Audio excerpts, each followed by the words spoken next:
Cam, get on camera. Mm-hmm. I'm fine. Don't worry. Got my drink. All frosted. Froth. I'm saying that word. Look at the froth. It's fucking gross. Frothy. Ladies and gentlemen, boys and girls, in that technicolor rainbow between, it's your boy Trey Prop. Welcome back with me, your boy Weekend Herb. It's the king of froth. Your boy, Mr. Petty. That's it for me, ladies and gentlemen. You guys have a great weekend, and I'll see you next week.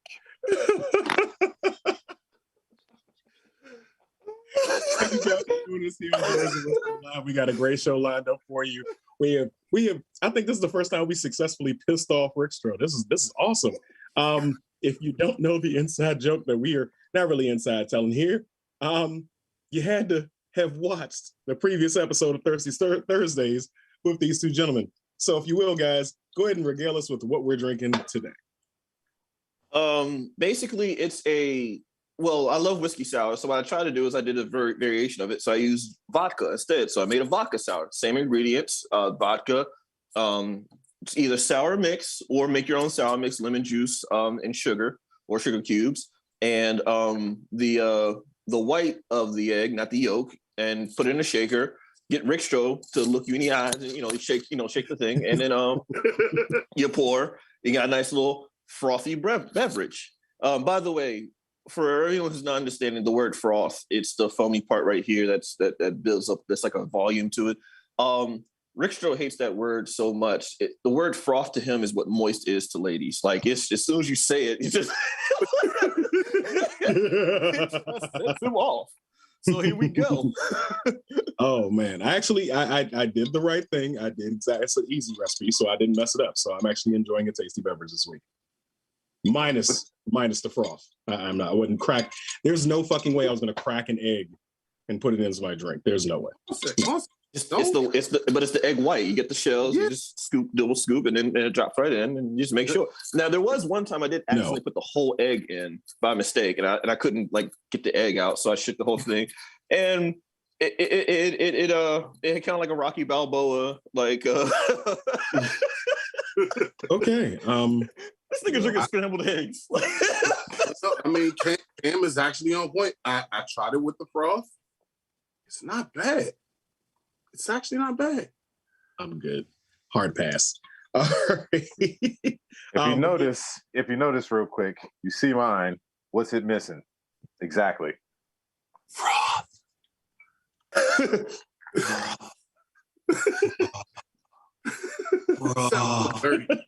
I wish we were still doing the show live right now because I would literally hit the power button on the strip.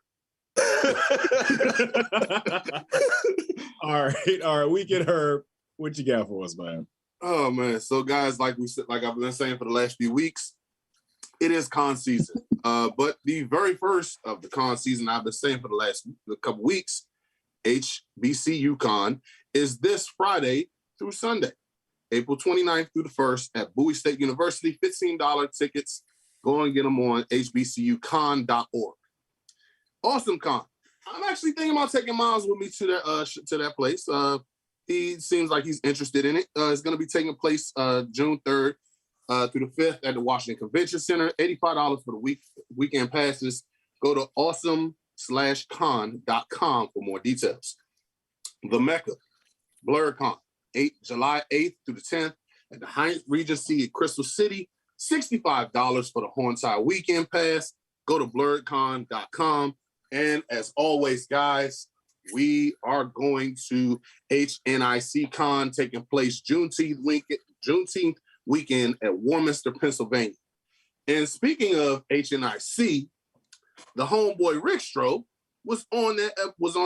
He finally made his debut on the show this past Wednesday. It was really entertaining, and I'm not even gonna lie, it was a lot of fun. And Trey actually hit an assist, so we can try to get Rick Stroh to do a battle with Kurt. You want to talk about it? Who, me or him? I'm talking to Rick. Damn. Use the names. No, I had no idea who was talking to, so I'm just keeping quiet until we figured that part out. All right, so just to the uninitiated, me and King Kurt live are gonna have a grill off at HNIC Con. Most likely at the residence that we're staying at, but we're gonna have a grill off. I'm gonna show this Philly nigga what it really is to barbecue, because he don't know what he's talking about. He got a straw hat and some fucking sandals that he gonna put on. That don't mean nothing to me. I'm gonna break out my Nike Monarchs and my socks with the two bars. Yep, my socks with the 2 bars on it. Not one, but 2 bars. 2 bars. 2 bars. Hike The them classic joints up. joint. The classic joints, calling shits the James Williams specials. That's a deep dive for Trey right there. I'm gonna have some jorts. I'm gonna have some jorts, and I don't even smoke cigarettes, but I'm gonna have a Newport behind each ear the whole time as I show this nigga what it really is to grill. Yo, hey, Rick, how high are the socks gonna be up? Are we talking about like mid calf or kneecap? Middle of the knee. Middle of the knee. The first bar is gonna stop right at the middle of my knee. I can't breathe. That's how I'm coming. By the way, for those who are uninitiated, the shows that he's mentioning are for the Black Fathers and Drunk Uncle special. We don't do New Balances in the Black family. Hold on, and not just am I gonna have Newports in the bar socks. I'm also gonna have a Milwaukee's Best in my hand. Yeah, Milwaukee's Best. Y'all know about. Y'all don't understand the flood of memories that just shot into my brain when he said that. Like, oh my God, real tears, nigga. Real fucking tears. OCG said OCG gonna rock some Cortez. Hey man. He said Cheesy Fries is in the comment section saying, so y'all gonna be cosplaying as a family reunion grill master. You know it. We know it. Clearly. Hey. So you know what? Part of my cosplay, I'm gonna have a Bluetooth, just not connected to anybody. I'm just gonna randomly just saying things. Like, what did you say? I told him motherfucker pick it up. I told him pick it up. Right. Yeah, I gotta touch it while I'm talking to make sure it stays in the Why ear. this shit keep hanging up? Why I keep hanging up? Not Bluetooth speakers or headphones. One singular Bluetooth. Somebody gotta rock the sandals with the socks on, like not the Jesus Walk sandals. The Air Moseses. Yeah, the Air Parker Red Seas 5s and everything. Right, you know. Oh shit. John need to say get a pager and a flip phone. Oh fuck. Oh fuck. I'm just gonna be walking around with an apron, no shirt on, just an apron. Just a whole whole ass apron. Maybe, and with the jorts, oh man, crazy. Yo, that is funny. Oh, but man. also the homeboy Rick Stroh also made an appearance on Colt 45 podcast, and it came out today. So if you get a chance, you got on all audio podcasts everywhere you can go, like Spotify, Apple Podcasts. Go and check it out. I believe you guys were talking about the butterfly effect, correct? Yes, we did a deep dive into the butterfly effect, and me and Brandon and Random Randy go off on a tangent about how the brother Tommy, who is Bullethead from the Steve Harvey Show, is a metahuman in the butterfly effect universe. If you like, some of y'all looking at me kind of crazy, but go back and no. I'm right there. I'm right there with you, man. Listen, yeah. Trey. This motherfucker had to be a powered up mutant or a metahuman or something, because as a little kid, he channels all his anger and beats the shit out of a grown man in a movie theater, all while staring at Ashton Kutcher's character because he kissed his sister.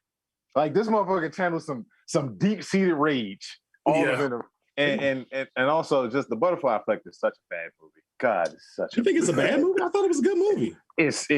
Okay, so I'm gonna go ahead and clarify. I mean, he's going to clarify for himself, but I'm gonna go ahead and clarify and what I understand from what he's saying, because like when we first watched it, it was like, oh, it's a movie that would have been great as a short film.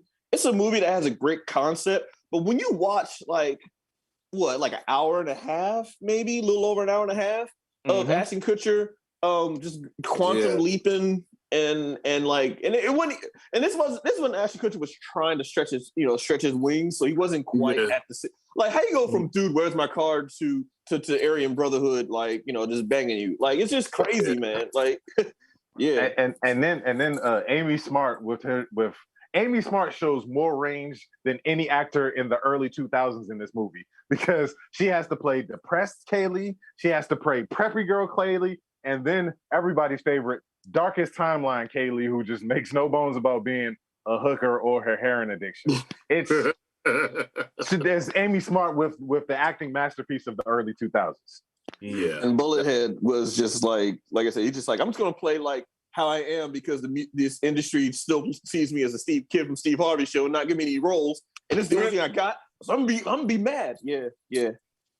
Fair enough. Okay. I still think it's a good movie. I mean, it's.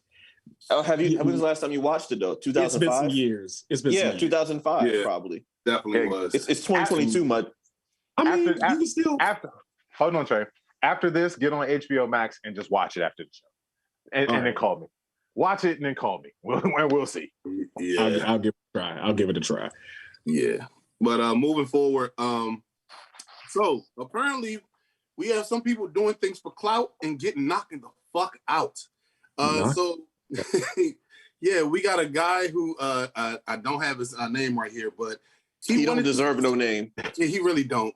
He wanted What's to his name? he wanted to, that's exactly what his name is. So to antagonize Mike Tyson just to get on IG or whatever platform he was on. And Mike Tyson calmly asked him, hey, stop this shit. I really don't want to be fucked with right now. And he kept poking the bear, and well, he got mauled. And yeah, he got knocked. Go ahead. Can I give y'all a foreshadowing Mike Tyson quote? This is an actual Mike Tyson quote. He said, social media has made a lot of y'all too comfortable with messing with people. Mm-hmm. So you gotten too comfortable messing with people until in real life, and then you get your ass whooped. Of all the people to antagonize, you antagonize Iron Mike Tyson. Literally, and still to this day, get it well into his 50s, one of the baddest men on the planet, who has the punching speed of some type of superhuman, of some type of mutant or whatever. Like, he punches at 3,200 pounds of pressure per square inch. That's enough to shatter a face. And you just get all boozed up and it's just like, I want to mess with Mike Tyson. I want to mess with Mike Tyson. And then so from what I hear at the beginning of it, Mike actually was being nice to these two dudes. So, like, he took a picture with them. He was just being cordial. He just wanted to sit and chill on his JetBlue flight, which is a whole other thing. But he just wanted to chill and get through his flight or whatever. But of course, that old drunken entitlement kicked in, and this dude just felt the need to keep on fucking with Mike Tyson. And then he got what he fucking deserved. Mm-hmm. a nice little ass whooping from Mike Tyson. So I mean, I don't see anything wrong with it. I have no beef with what Mike did. Leave people the fuck alone. Leave people alone. I think this is a perfect example of A, fuck around and find out. B, your friends will get you fucked up faster than you can fucking blink. Because if you pay attention to the video, the guy who's recording from the beginning, it's a black dude who's hyping up his white homie and telling him, yeah, keep going, keep going, keep doing it. And when he's getting his ass beat, he's recording from the back of the plane because Mike got to proceed to whoop that ass, and that nigga moved like he got the fuck out of the way. So his neighbor instincts kicked in. you gotta figure out who your real friends are, because there's no way if any of us are on a plane and if first off, motherfuckers, if I'm that drunk and Mike Tyson's sitting in front of me, move me. Okay, I'm gonna say, Mr. Proper, I'm going to just go ahead and say this right now, as someone who's also dealt with you while intoxicated. You don't have to worry about Mike Tyson putting hands on you, dude. I will be the first. Like, I will fight you on behalf of Mike Tyson to stop you from getting your ass whooped by Mike Tyson. True friends will whoop your ass before someone else does. And you know what? Full transparency. Mr. Petty has actually Fireman Carey slammed me before at a New Year's Eve party. I didn't know it was going to happen. Sober me right the fuck up. So, yeah. He was on the ground like, yo, do that in the game. Trey's the only person I know that would body slam, and it was like, yes! I was like, it was fun. I wasn't hurt. Because that's what friends are for. I'm gonna go. No, go ahead, Herb. Go ahead, Herb. No, I was saying he literally said, "Feed me more," so he brought back the shit out of that. But Yeah. No, So, I'm gonna go. No, wait. Before we go too far off of this, Go I'm ahead. gonna go ahead and say this right now. It's a couple of things because this is another Mike Tyson quote from years ago in his boxing prime. Everybody got a game plan until they get punched in the mouth. That was another Mike Tyson quote that he found that came to fruition that definitely aged well. I'm just so tired right now because the discourse right now on everybody is like, oh, Mike Tyson, Mike, just because someone's annoying, he doesn't give you the right to put hands on her or what's the word they love to use the word assault someone. I'm like, okay, cool. This I happen to know is a certain demographic of people who are the same demographic of people who had an issue with Will Smith and what he did, and the same demographic of people who also said, there's a different way to protest than what you do right now. It's not what you say, it's how you say it. I'm noticing a certain demographic of people who choose nonviolence when it suits them, as opposed to what People. Yeah. So no, because I'm for real. This is a generational gap right here because people our age, we show fear and reverence to Mike Tyson because we grew up watching him on HBO and Showtime. We've seen firsthand live on pay-per-view from a descrambler cable box what he can do.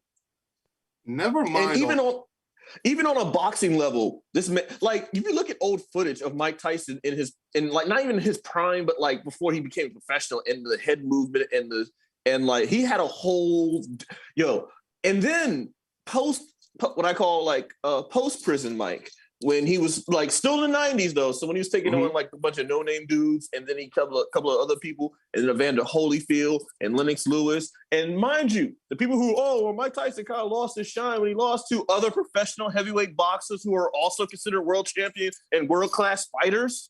Yeah. So yes, Mike Tyson has got a couple of losses to him by professional fighters, not drunk dudes on a plane poking him going, I'm not touching you. Nah. We know what them hands can do. Yeah. We've seen what them hands can do.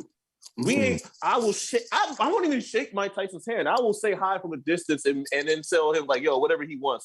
Weed, bar, drinks, whatever. Give it to him. Yeah. What's crazy? He looks at me and I look at him, and he looks at me and I look at him. Exactly, Aaron. He came out in a fucking cut towel and some black fairy boots and whooped ass. But no, this actually just came to me just now. We just got a real life version of what happened in The Hangover. Yes. Yeah. It legitimately was almost a real life version of what happened in The Hangover. If I was on the plane, you would have heard my voice off camera going, "Hey, stop real quick. I gotta cue this song up." And then I would cue the song up. I'm like, all right, let's go. Keep going. Let's see what happens. That would have been awesome. Knowing me and my foresight, I probably would have had that music and that scene right at that cue. I'm like, ooh, it's gonna happen. Either that or I'm gonna fire. I would have hyped Mike Tyson up.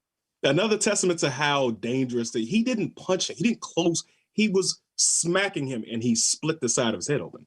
Dude, Mike is not to be fucked with. Here's the thing. Again, we've seen what he can do. Did you not see Ip Man? 3? Was it 4? It was Ip Man 3. But here's the thing. I'm still scared of the fact that he said to the dude in the what's his name during how they have a pre-fight, they meet up. They was like, "I'm gonna F you till you love me." That is scary.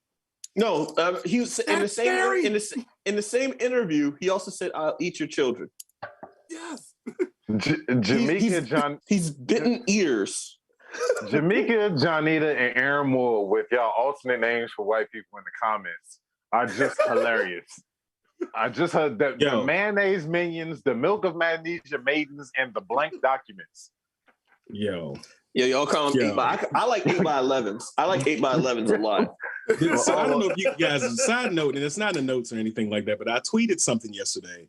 I was at work. I'm inside these mayonnaise malcontents house, and I'm just on a break looking at Twitter, and there's two little girls on the slide, and one is trying to go, the black girl's she can't be older than 2 or 3. She's trying to go down the slide, and a little white girl who's probably 4 or 5 is blocking her way. And the little black girl's trying and her father's standing there recording this whole situation. And she's trying to push her, and she's trying to block her. She locks her legs around her legs to stop her from sliding, and it just goes in to bite the little girl's face. I can't look at Twitter anymore while I'm at work. I can't look at social media anymore while I'm at work because I got to work with these people. And I just turn around like, are you related to them? Because somebody got to get their ass beat for this shit. This is ridiculous. Like, I was so infuriated. Yeah, because I had to call Trey. I was like, dude, you okay? He was definitely pissed. I would my son, no, don't know. Not my kid. Any kid.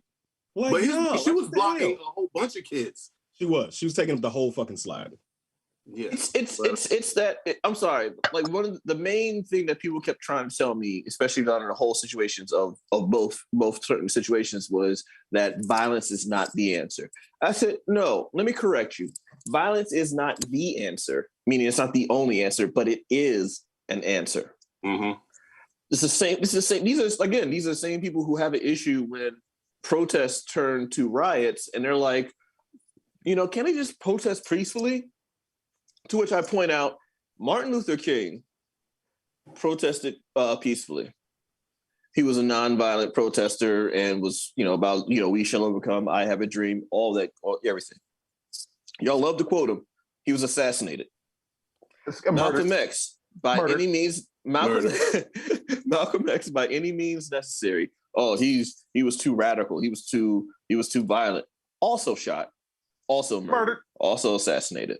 Mm-hmm. So at this point, it doesn't even matter what we say or how we say it. We're all going to end up on a T-shirt at some point. So that's why I tell people, I feel like sometimes there is no right or wrong. I feel like sometimes you just don't want to hear the message regardless of how it comes off. So it's the same, like I said, the same people who say, oh, there should be a peaceful coexistence. And nah. I'm all about Richard Spencer getting punched. I'm all about the riots. I am pro-riot. I'm pro Mike Tyson punching some white kid on for clout. I'm all about it. That kid got what he wanted. He's famous. Go ahead, Rick. I don't want to hear anything from people when I grew up watching videos of your grandparents, of your great-grandparents, of your great-uncles and your great-cousins and all of that shit. I don't want to hear anything from you when I watch videos of them trying to assault Black people for just trying to sit at a lunch counter or trying to go and vote or trying to ride the bus or just trying to go to school. Yeah, what? The names are hilarious. The names. Index. We're having a poignant conversation right now. Damn it. Fucking Napkin Nemesis took me the fuck out. Cornstarch Crusaders. Cornstarch Crusaders is it. That's it. All right. We got to move on. We about to get stuck on the it now. Yes. No. We still got too much time. No, but another person who's tired of taking people's bullshit, Kim Jong. He pulled a SpongeBob on Masked Singer the other day. So no purpose flower people. Jesus Christ. I can't look at the comments anymore. So real quick, I want to talk about this Kim Jong situation. So a bunch of people who were trumpeting or who were parroting Trump's nonsense have gone on this whole campaign of trying to repackage themselves and repurpose themselves and try to reintroduce themselves to the public. You had Sean Spicer on Dancing with the Stars, and now you had Rudy Giuliani pop up on The Masked Singer, and he comes out of a fucking Jack in the Box singing Bad to the Bone, and Kim Jong, who basically just embodied all of America at that point, just left the stage and was like, you know what, yeah, I'm done, and just walks the fuck off because they got this greasy, nasty-ass old man who seems to be falling apart every time he's on camera, who was actually melting at a press conference. Yeah. Like we can't allow them to do this. Like we can't get caught up in the whole, oh, well, look at him now, he's being self-deprecating and oh, he's trying to endear himself to everybody. Fuck all of that.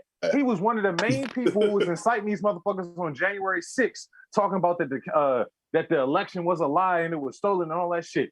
Don't fall for the bullshit, y'all. Please don't fall for the bullshit of all of these people who was in the foxhole with Trump and spouting all the bullshit, and they're trying to reintroduce themselves to everybody. Don't fall for it. Never forget who the fuck they are and who the fuck they were. Leave them where they are. Yep. Yeah. Actually, So, I'm all for them humiliating themselves. I'm all for them trying to like initiate themselves into like all right. Y'all Don't look, ever Rick. Don't look. but y'all ever like seen that one person that's getting roasted and they try to like join in on the roast, like self-deprecating their own roast, and you're like, yo, shut the fuck up. Like, yeah, that's kind of what's going on right now with them.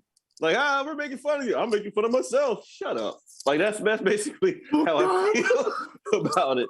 That's all curious. So I'm all about it because the more humiliation, I mean, maybe they got a humiliation kink. I don't know. I'm not gonna take shame. I truly feel like they want to go through this process and try to lower themselves down and probably do what they're saying, self-deprecation, and also trying to reintroduce themselves to society because we've got another election coming up in what 2 more years, and somebody's going to make an appearance. And those same fuckers are going to be right back there doing the same thing. So they want to be able to still connect with people and pull them back into the same bullshit. Yep. So it's all a ploy. Just don't fucking forget. Don't forget, like you said, don't forget that they were involved with January 6th. Don't forget that they were the main ones in the bunker with that motherfucker. Don't let people forget. Bunker bitches. That's why we talking about this shit 2 years later. Pepper's Farm remembers. What else? Okay. I'm going to acknowledge right quick. These names are still hilarious, y'all. Keep going. Keep them going. Species. Keep them going. Semen species. Don't say it twice. Okay, demonetized. So we got a few more before we get to our topics. First off, Netflix cancels animation. How do you guys feel about that? Nigga, that's the topic of damn self. How the fuck y'all gonna get rid of shit? Do you know how important Big Mouth is to little children across the fucking country? That shit I'm gonna go ahead and call audible right now, y'all. Save what you're about to say for next week because we're definitely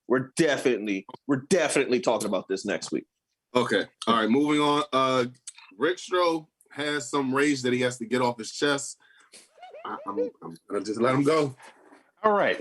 Go ahead. So there is a town in Tennessee, city by the name of Livingston, Tennessee. Livingston has a mayor, black man, by the name of Curtis Hayes. Curtis Hayes is a recipient of the NAACP award of the NAACP Diversity Award. So this all seems positive and on the up and up, right? Well, let's just step into today. Mr. Curtis Hayes has decided to proclaim April for the town of Livingston, Tennessee. Look it up.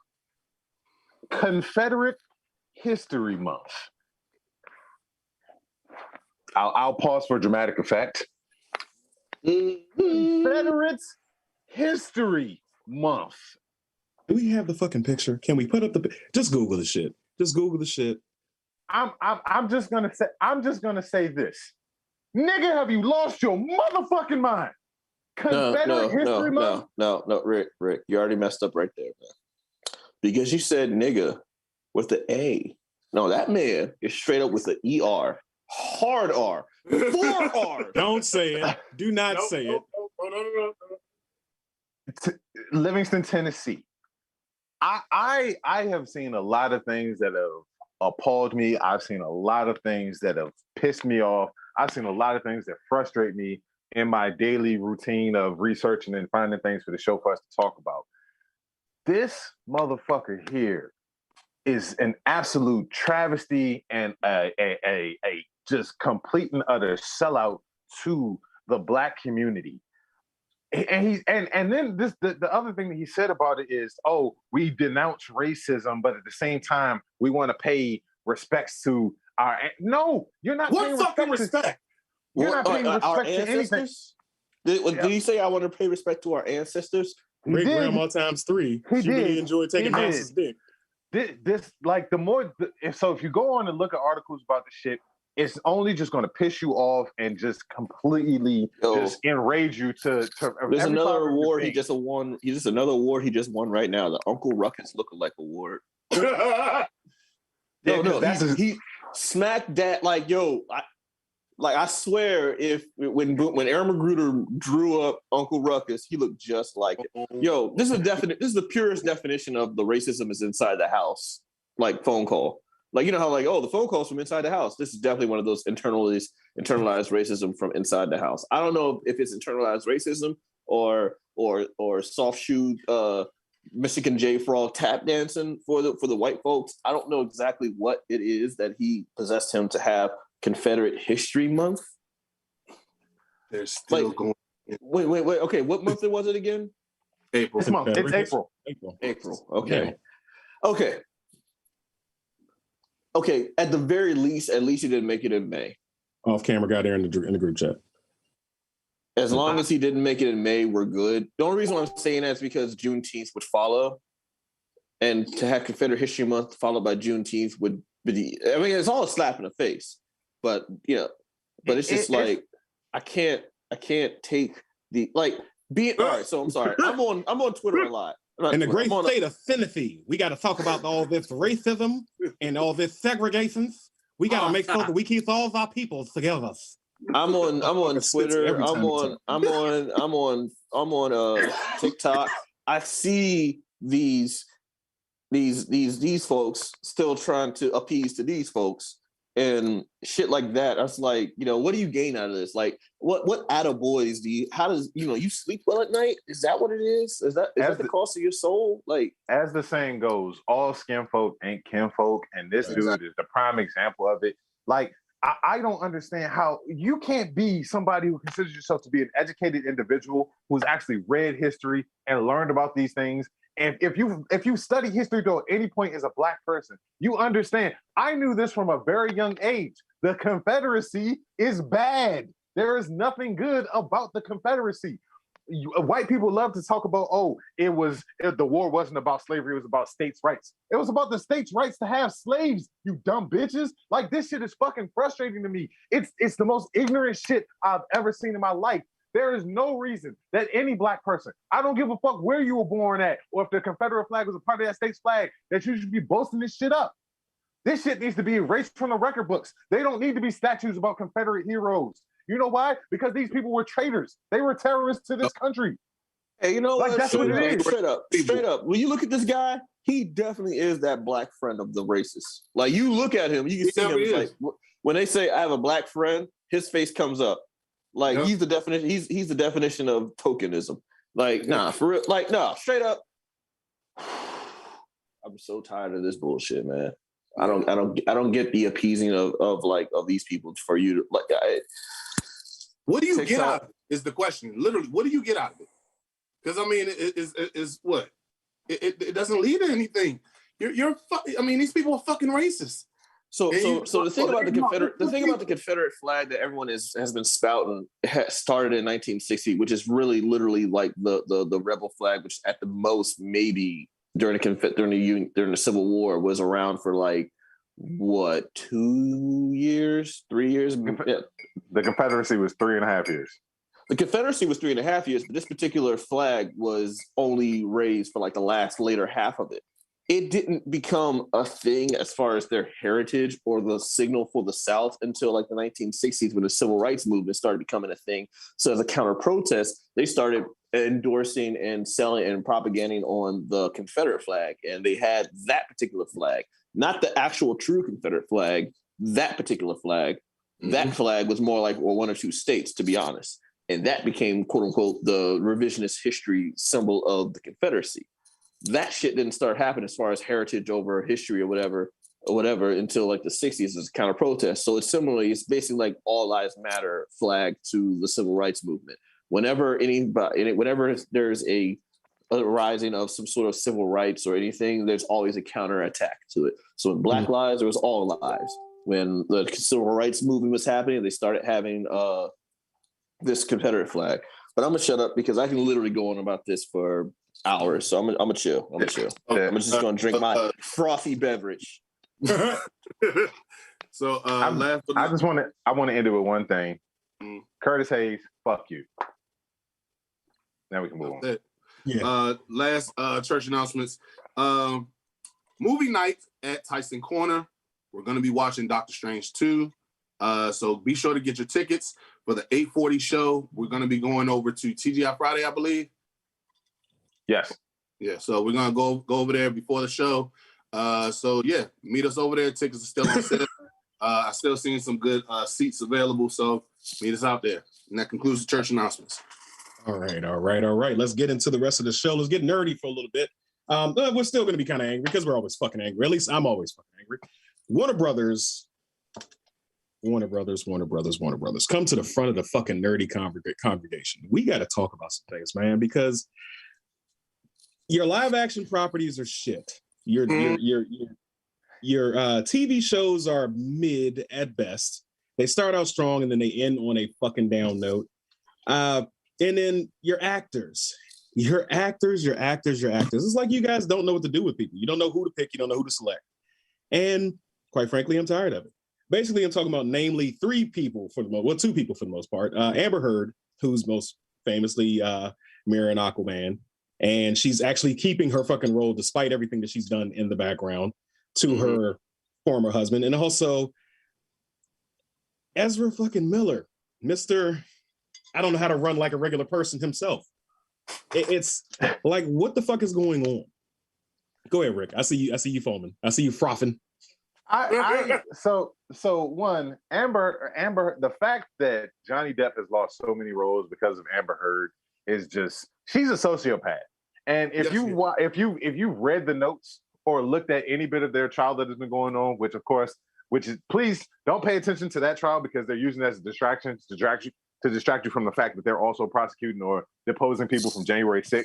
So please don't pay attention to that. Pay attention to the important shit. But Amber, I mean, if you listen to a lot of shit that's happening in it, she legitimately is a sociopath, and she tried to kill Johnny on several occasions. Like just by doing terrible things. And Ezra Miller clearly needs like an accountability buddy, or like Ben Affleck maybe needs to move him in with him and Jennifer. You know what I mean? Because like Ezra just is legitimately terrorizing all the islands of Hawaii. Like he's I don't know if he's taking this whole Barry Allen thing a bit too far, and it's just like, oh, not only do I fuck timelines, but I also terrorize people. Like it's pretty bad, and like Warner Brothers needs to they need to put some type of collar on him, or just put him away in a room until they need somebody to come and run like a drunk shot collar. Like the moment his alcohol level reaches a certain level, let's stop drinking. Yeah, exactly. And have those hired goons come throw him in the back of a van. But like this shit has gotten out of hand. And I'll just say this: once these movies start to hold on press tours, we're gonna have some real interesting press conferences that I can't wait for. That's if they even let him in front of the press. The comment section, Spicy Ramen, shout out the homie. Ezra Miller is actually Reverse Flash, and we don't even know it. Damn it! I should have wore that shirt. That makes sense. That's what happens when the Barthon wins. So the thing about Ezra Miller is he's been on a tear. Like the first time it happened, it's like, all right, cool. You know what? That was a social outburst. He just needs to calm down. Everyone has them every once in a while. Sometimes the paparazzi gets to you. We get that celebrity lifestyle. Cool. Ain't this like his fourth or fifth assault on some random, or if not fan or person in general now? They got hit, wasn't even involved. Like he like the very first thing he did was, I believe, he assaulted a reporter.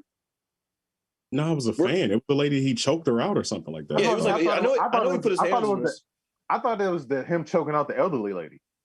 Because I remember this was like it was in between, it was right after Snyder Cut. No, it was right after the Joss Whedon cut, in between the Snyder Cut. But it was somewhere in between there where it was released that he was choking out somebody. You're like, all right, cool. You know, maybe she did something and we didn't know. And, you know, I gave him the benefit. I didn't give him the benefit of doubt, but I gave him essentially a pass. I was like, all right, man, you just need to chill. And then like, as time progresses, like he starts like getting more and more into like assaulting people, both genders. I guess because he figured he's non-binary, he can assault all genders. But you know, he's just been just wilding out on everybody, and I'm like, yo, you need therapy. Yeah, I don't know. Maybe Joss Whedon did something, because Joss Whedon has been a tyrant, and he's been sending people to therapy for all of his shows. Like, very few people have very good things to say about Joss Whedon, other than like, you know, he makes good stuff. Other than that, reality, like there's so many people who have scars from dealing with Joss Whedon that like I'm thinking like maybe something happened with Ezra Miller and Joss Whedon, not like that, or maybe like that. I'm just saying, but somehow Joss Whedon has had an effect on people that has sent people on the deep end. So you saying that during the reshoots for the first Justice League movie, Josh Whedon was just like, all right, since you're going to be playing Barry Allen, I need you to go out in the rain and play with this kite real quick and get struck by lightning, so you can actually, so we can have you do some method acting as to what it would be like to play Barry Allen for real. Hey, I don't know, man. All I'm saying is between Wait, Josh that Whedon. fucker got to date man. Zoe Kravitz? What the fuck? I'm sorry, I'm Wikipediaing him right now. Just like, wait, what? So between that and Amber Heard and like, it's a lot. Yeah, all I'm saying is if it was Disney, they'd have been both gone by now. So that saying that, I did want to pose a question to you guys, and also you guys there in the comments. I really truly think that Warner Brothers needs a Feige. They need a Feige, but I wouldn't know if you know of anybody, who would be a good person to James Gunn. fill the role? James Gunn. Really? Yeah, James Gunn. Not even close. Okay. Not Zach? Nope, James Gunn. Is Zack Snyder redeemed himself with the Snyder Cut, but then also if Zack Snyder would be like their Kevin Feige, literally everything would be dark and moody and broody as fuck. Everything would be kind of depressing. I mean, I don't know. I feel like James Gunn. The problem with James Gunn would be he would just kill off a bunch of people before they even start to get to do their story arcs. You know what I mean? But I feel like he would be more creative with it, and he would fill it out a little bit more. But then also at the same time, James Gunn might also turn the whole fucking DCEU into a fucking Brightburn. So we can have. I would take it. Like he would start making everything Injustice the movie. You know what I mean? And everything would just be wrapped around that. So I mean, it could be nice, but then also at the same time, it'd be depressing as fuck. Wait. Y'all are still going in these fucking comments. They are. But hold on, Genocide Circus, can we get a shout out to Kevin Nash for having 2 bad knees but 1 good leg? And then I guess the context clues. Kevin Nash in the back room with Amber Heard making truck noises. They were messing with each other at one point? All right. I didn't hear about that. Magic Mike Part 2, I believe. Secret of the Ooze. Magic Mike, Secret of the He showed her his shredder, is what you're saying? Okay. All I'm saying is that there was an after party that Amber Heard was there, and Johnny Depp was like, "Yo, why is she at this after party at 6 in the morning?" Yeah. And he's like, and we all know why. She was at the. Here's a wrestling. He was definitely taking over where the big boys play. Here's a wrestling deep dive for y'all. He showed her his Oz the Great and Powerful. So I'm big 60. Frothy fallacies. Yeah. Frothy fallacies, Mike. All right, frothy fallacies goes on the wall. Like, yo, that's it. Let's make a t-shirt. It's gonna be all white t-shirt. We're gonna make No, not at all. Rock that by myself. I will go on teesprings.com and make it myself. I will do it. Oh my God. I will do it. And then I'll have cheesy fries TM right by it because I'll give you props on that one. Yeah. Foam felons. Light bulb ladies. Light bulb lady. Yo. So I've been neglecting to say hold y'all chill. I will get serious for a second about the Johnny Depp Amber Heard situation that I will say right now. I'm all about justice, and I'm all about people getting their just deserves and stuff like that, especially since specifically like she has been deceitful and lying and manipulative about the whole thing throughout this whole process. I am all about that. What I'm not about is like people kind of like claiming victory on their own for the stuff like that. It's a weird dichotomy where I'm just seeing like a lot of people doing their thing. I feel like, I mean, dude, she took a shit on his bed. Like, I don't know how you can come back from that.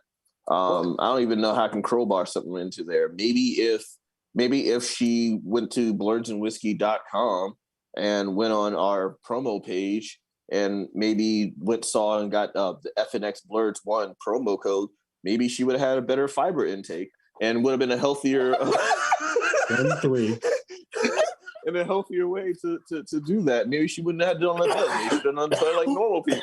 Man. All I'm saying is, she might have broke a blood vessel doing that. If she had the strength to do that, she might have worked out. I don't know. That's a terrible promo. Oh my God. I am sorry, y'all. I couldn't figure anything out. I was really trying. I thought you were going to transition to something else with the whole revenge angle. That's what I thought you were going. But go ahead. Well, I mean, but also, looking at Johnny Depp testifying, it's good to see him in good spirits and good health and being able to, relive all of these traumatic situations and be the upstanding, handsome gentleman he is. And part of him being handsome is having a nice and shaped up goatee and beard. And it's almost as if he went to blerdsandwhiskey.com and clicked on the promo page and went to Beard Struggle and got all of his beard needs to have his goatee all nice and shaped up. He got beard oils, he's got beard combs, he's got the beard, I forgot the other shit, like the beard grease.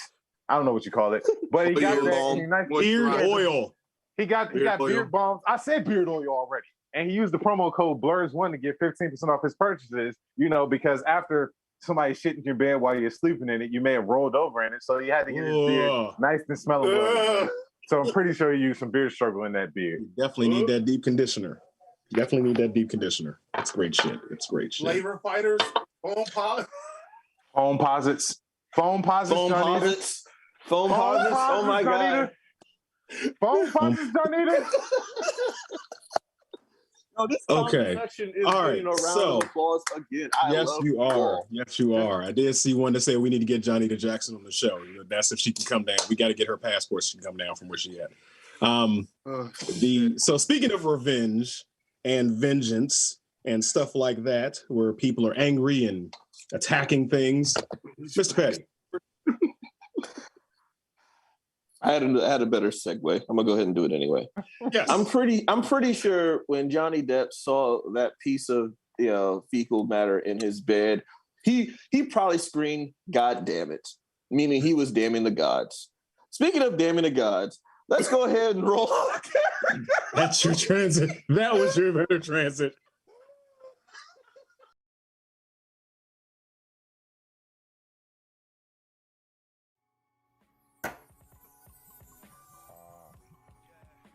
Character of the week.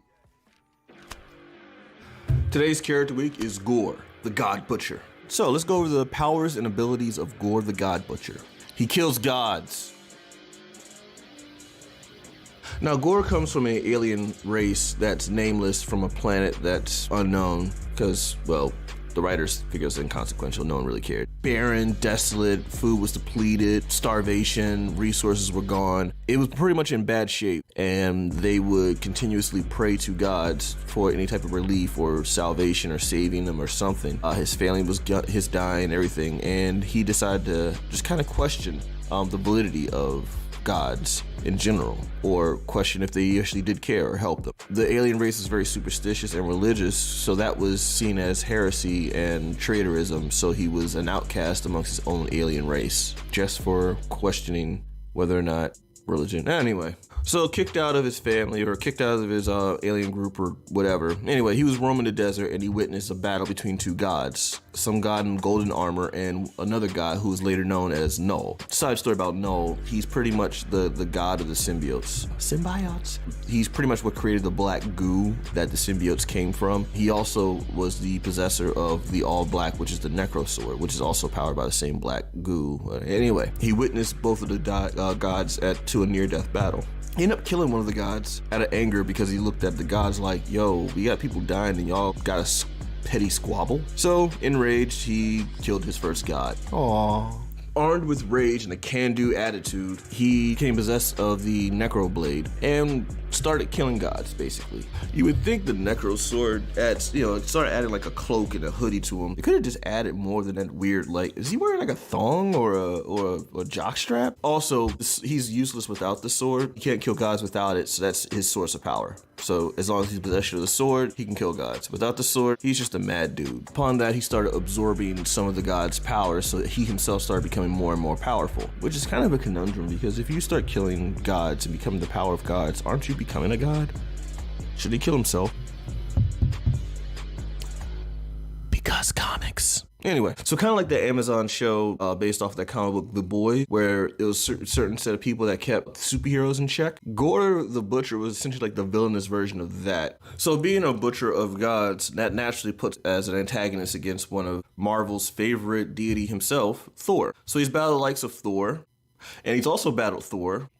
Oh, and he also battled Thor again. So speaking of Thor, Gore the God Butcher looks like he's rumored to make an appearance in a new Thor movie, God of Thunder, played by Christian Bale. We have high hopes for this.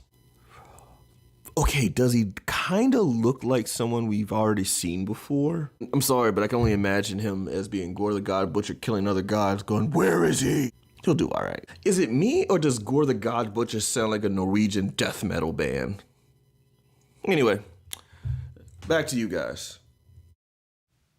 Like, share, subscribe.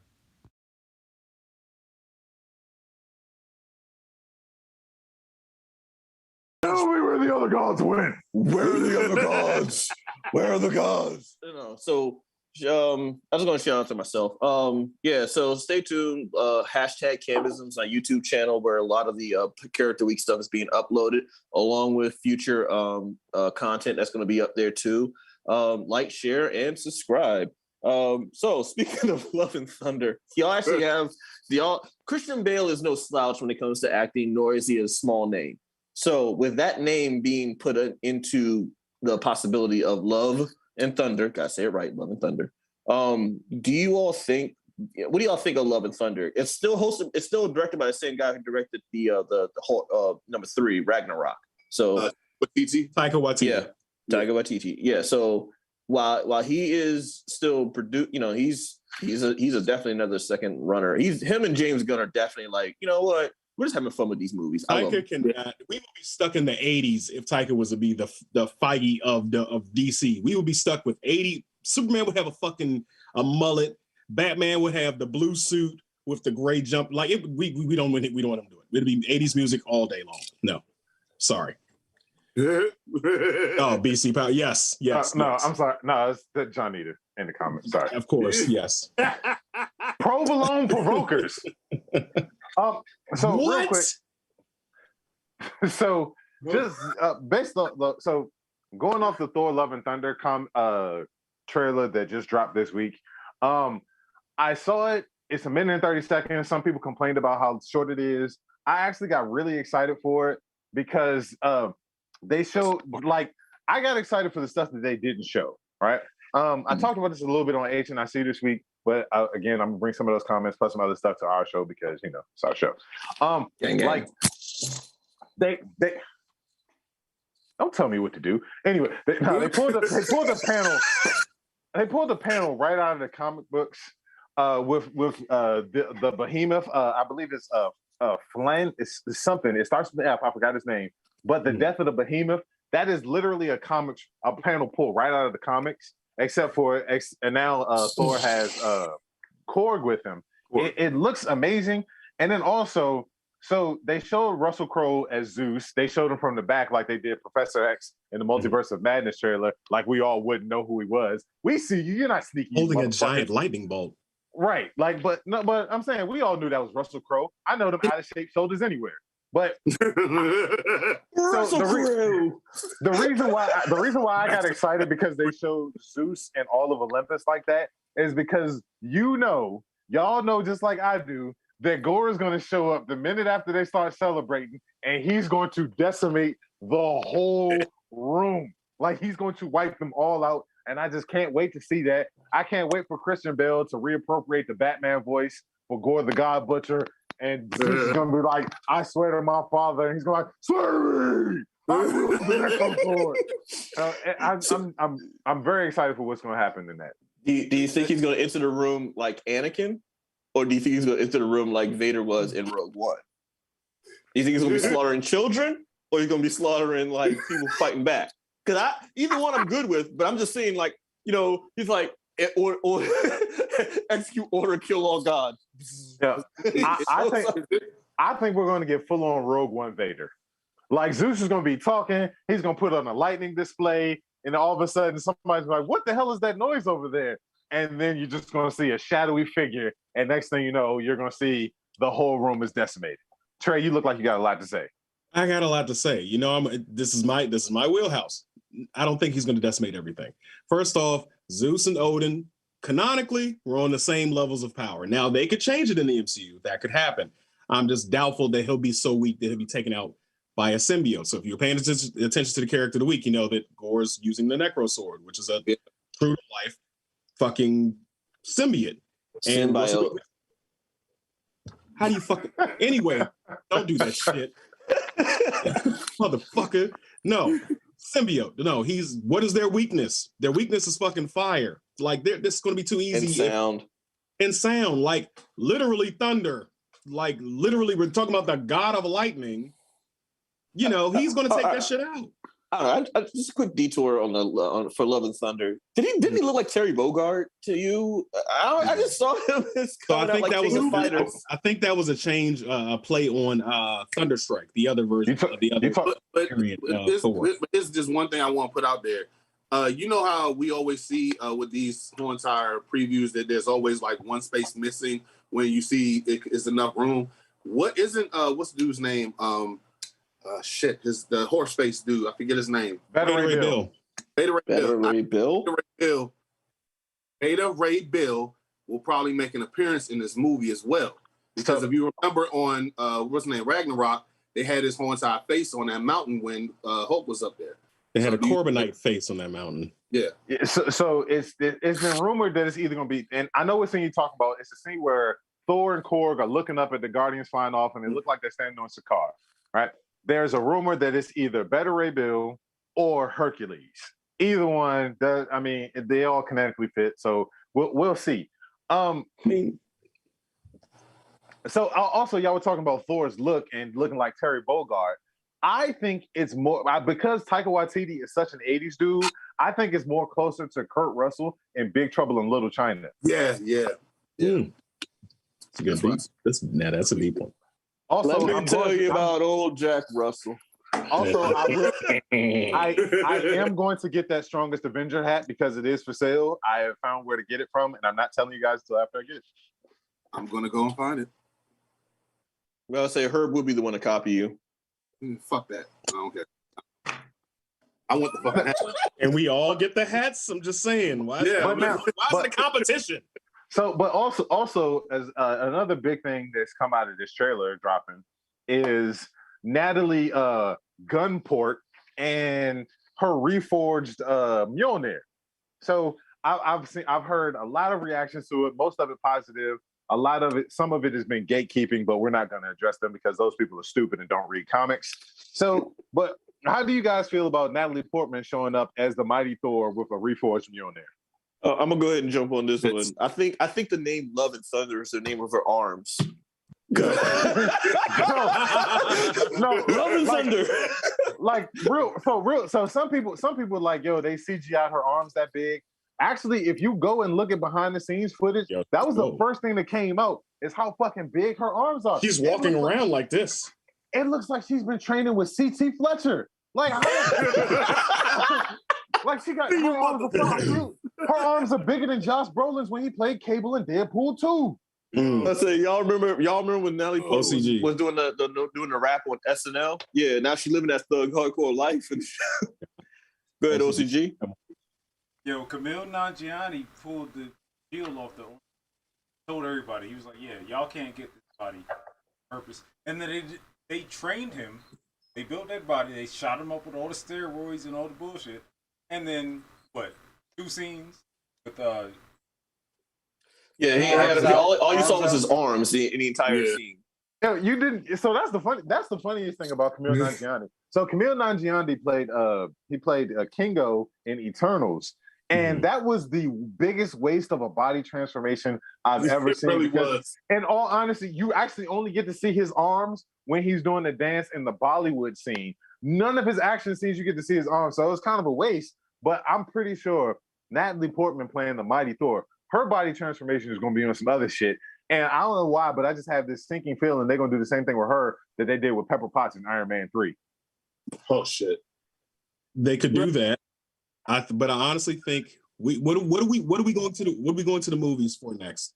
We're going to the movies next and this will be the final thing because we got to move into the next thing. We're going to the movies to watch Multiverse of Madness. I think we're seeing different versions of Thor, different variants of Thor, and she just happens to be one of them. She may not play a major role in this. It might just be a scene where we see her with the cracked up hammer doing her thing, and it's just another multiverse that we're seeing. So, but we got to transition over to another property of Marvel before we get up out of here, and that is none other than episode 4 of Moon Knight. So, gentlemen, I enjoyed it. I'm still on the fence. I'm still on the fence because I'm still like, all right, I need more. But that's just me. So I'm not shitting on it. I'm not shitting on it. Are you though? Go ahead, Cam. What did I say that was negative? You are the reason for next week's episode when we talk about Netflix, because you're that I want everything all right now with the show, as opposed to just a show being a freaking show. But that feeling that you have when you want to watch the next episode is on purpose. You jackass. That's what they do.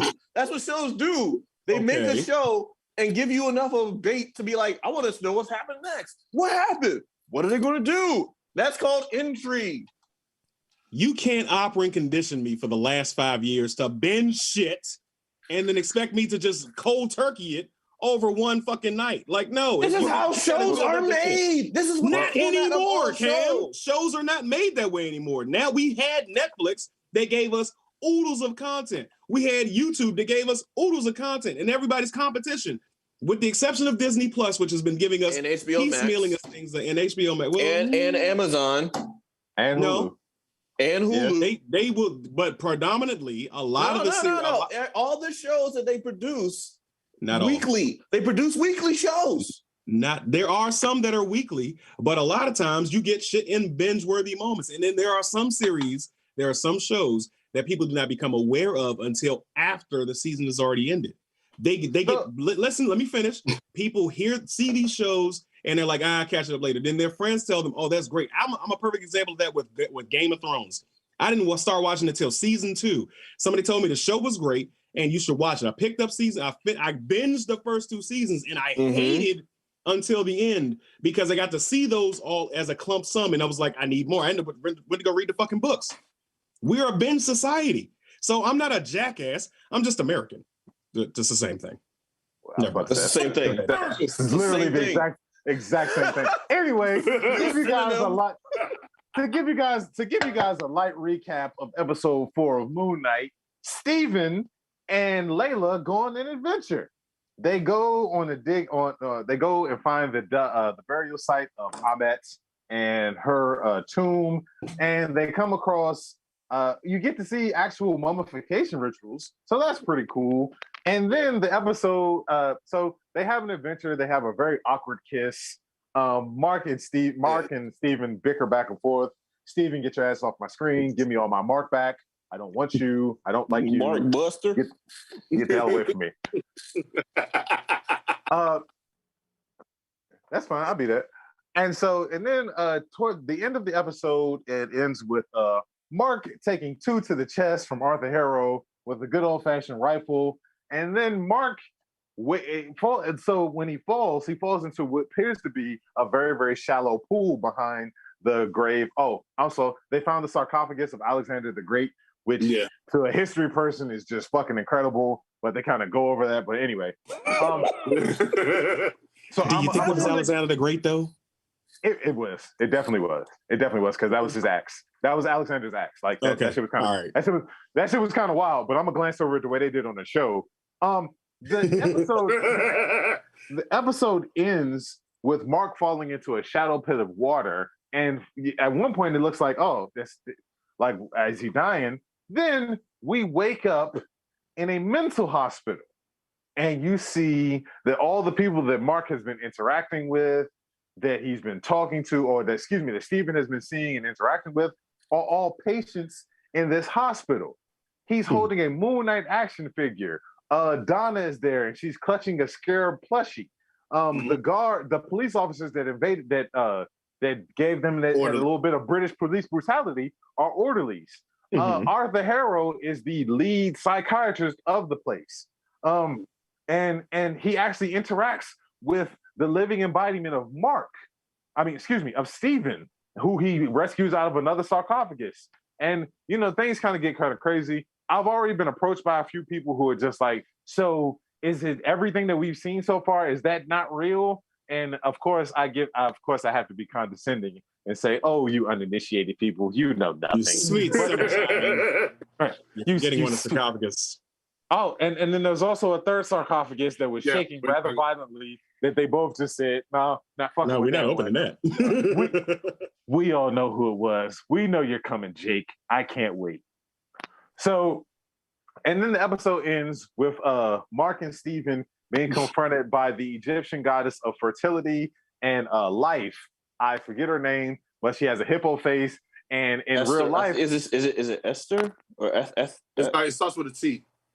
So, because it's kind of basically what Easter is based off of. Yeah, it's like Tamaret. It's like so. There's a bunch of ways to say it. I believe you can say one is Tamaret, but they showed her as a hippo and she has a thing covering her boobies. But in real life, Tamaret has a hippo face and her boobs hang down to her knees. So she's a butterface. Yeah, and it ends with them screaming as they're meeting Tamaret for the first time. But how did you guys feel about the episode? Those of you that have seen it. Sure. So like I said, I'm still on the fence. I enjoyed it. I did enjoy it, but I just need a little bit more. I'm used to getting a little bit more action. Like the fight scene between them and the mummy, that's cool. I like the teasing of having, Jake locked inside the sarcophagus. I enjoyed that, but damn it, I'm sick of it. Can I offer this one bit of advice then, Trey? Sure. Why don't you just watch the show 4 weeks from now? Because I'm on this show. Okay. So we have OCG would like to hop in. So let's go ahead and here we go. Let's go. Isis was the fertility goddess of Egypt. Sorry, go ahead. My bad. All right. No, Isis was like the Hera of the Egyptian goddess. My mic is on. All right. So Okay. can we just treat this shit like pro wrestling? Enjoy the suspension. Break. Take a break, Mike. Let's just enjoy this shit. YouTube? Oh, that's You of all people know that I need to just enjoy this. And I'm a history buff. I'm big into Egyptology, all of that stuff. Let's just enjoy it. I mean, mic off. Go ahead. I'm going to go ahead and look up Egyptology, see if that's a word, but go ahead. I originally walked into this shit like, what the fuck is going on? And it wasn't until I actually started looking online to see actually what everything meaning and everything. It's a real word. It's a real word. Nigga, let her speak. Why? Because it's my fucking show too, nigga. Damn. Let me speak. Anywho, I had to go ahead and just look at it, and I was just like, at first I was like, what the fuck is going on? I was confused, but then after looking at all the information, I was like, oh, okay, well, I'm intrigued. I'm gonna watch next week. Unlike Trey, I'm actually just gonna enjoy this. So for what it is. So I will say this. For you guys that are uninitiated with Moon Knight, so everything that you've seen up to this point has been real. Like Mark's DID is actually way more severe than what they're trying to play it off as. It isn't just the whole different personalities, but there's also a lot of hallucinations and things that take part. I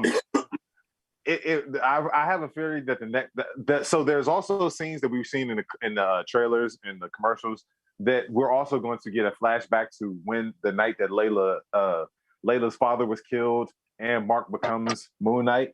I think that's going to be. I think that's going to be pretty cool. Also, I'm still holding out hope that we get to see Moon Knight cutting off Bushman's face with a crescent moon shuriken. So I'm really looking forward to that. It appears to be like so. This show is actually following the arc of Moon Knight. You know what I mean? Like the whole if you've ever read a Moon Knight comic, the DID is very, very prevalent. it's inappropriately prevalent, but it's prevalent. It's prevalent throughout the comics. Yeah, they overdo it a lot, but the show is actually doing it. The show is doing it some justice. It's showing you. Like, I know a lot of people have come to me personally and they said, I'm confused by this show. And I'm like, you're meant to be confused because that's the way that Mark and Steven live their life.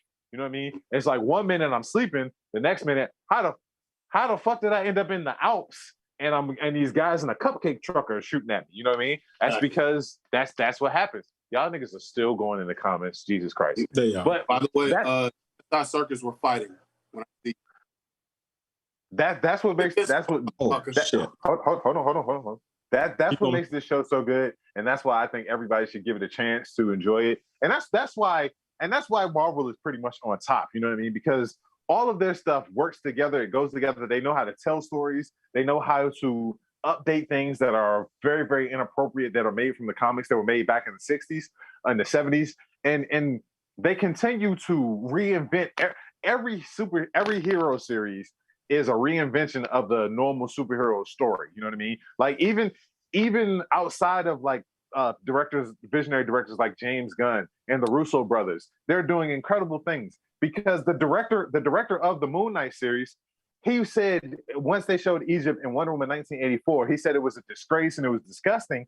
And he's made it seem like he has presented Egypt in a way that it makes it look like someone that everyone wants to vacation at. And he's represented the people of Egypt very well as far as I'm concerned. And the show looks amazing to me. And it's just good to see some different representation. And Oscar Isaac is killing it. Like, I don't give a shit what anybody says. He's fucking murdering the game. So I'm gonna go ahead and shout out to Genocide Circus for this last comment because I was actually on my way of saying it. I was waiting for everyone to jump in on that one, but that's cool. That's cool. You know. God damn it! God. Yep. Here we go. Fun fact: the sarcophagus that they were afraid to open was actually Black Adam, who was the original Scorpion King, who was So it's been fun here. I just dropped the link on YouTube as well as Twitch for the Discord. If you're free, we will be live in the Discord for a little bit after the show. So come in, Blerds show and your Whiskey face. hangover. You know, it's our hangover time. So come on. But let me say this one last thing, and I'm gonna wrap it up. After. Sorry, what was you about to say, Herb? No, I was gonna. I'll say it afterwards. Just go ahead. Okay, all right. So I'm not fucking confused. I didn't say I hate the show. I'm just saying I need more. That's what I'm saying. Didn't say it was bad. We know that. We know that. Didn't like it. So leave me alone. No. Go ahead, okay, Herb. Trey. Okay. All right. We'll say one in Discord. There you go. Go ahead, Herb. Guys, as always. Oh, by the way, make sure that you go and get your tickets for what's the name, movie night. And HNIC Con. HNIC Con. And it's gonna be a Tyson's Corner 8:40 p.m. show for Doctor Strange. As always, guys, like, share, subscribe. Up to it, down to it. Fuck those who don't do it. We do it because we used to it. Drink, motherfucker, drink. I'll be at the TGI Fridays probably like 2 hours before the movie. There, that's it. Discord.